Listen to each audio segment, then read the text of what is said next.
एक समय की बात है। एक गांव में एक छोटा सा घर था जिसमें जिया अपने छोटे भाई अमन के साथ रहती थी। लेकिन वे इतने गरीब थे कि उनके पास खाने के लिए कुछ भी नहीं था। उनके माता पिता का निधन हो चुका था और वे दोनों बहुत मुश्किल में थे। दीदी, क्या आज भी हमें खाने को कुछ नहीं मिलेगा?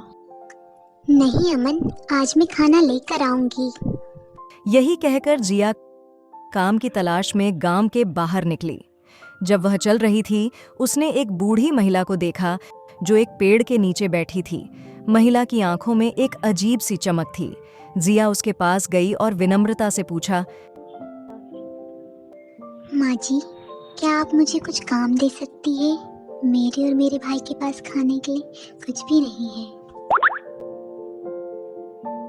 बच्ची, तुम्हारी दयनीय स्थिति देखकर मुझे दुख हुआ। मैं तुम्हें एक खास तोहफा देती हूँ। उन्होंने एक चमकदार जादुई पर्स जिया को दिया और कहा, इस पर्स से तुम्हारी सारी समस्याएं हल हो जाएगी। बस इसका इस्तेमाल सोच समझ कर करना। जोया ने पर्स लिया और धन्यवाद कहा। जब वह घर लौटी,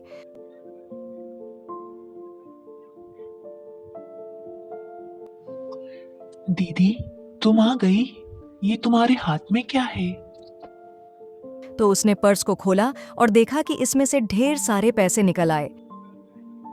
जिया ने सारी बात अमन को बताई। उसने जल्दी से कुछ जरूरी सामान खरीदे और अमन के साथ मिलकर खाना खाया। उनकी गरीबी अब पूरी तरह से दूर हो गई थी। अब जिया और अमन खुशहाल जीवन जीने लगे। पर्स से वे हर जरूरत की चीजें ले सकते थे।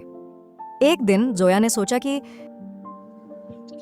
जादुई पर्स का इस्तेमाल उसके मूल उद्देश्य के लिए ही करना चाहिए। उसने पर्स को फिर से उसी बूढ़ी महिला के पास लौटाया और धन्यवाद दिया। अब उसने समझा कि जादू नहीं बल्कि सच्चे दिल से किया गया काम ही सबसे बड़ा उपहार है। उस दिन से जिया और अमन ने अपनी खुशी और धन का उपयोग सबके साथ बांटना शुरू कर दिया और गरीबों की मदद भी करते थे और अपने गांव में बहुत सम्मान और प्यार पाया। ऐसे ही मज़ेदार वीडियो देखने के लिए कृपया बहुत सारे लाइक, सब्सक्राइब और शेयर करें। धन्यवाद।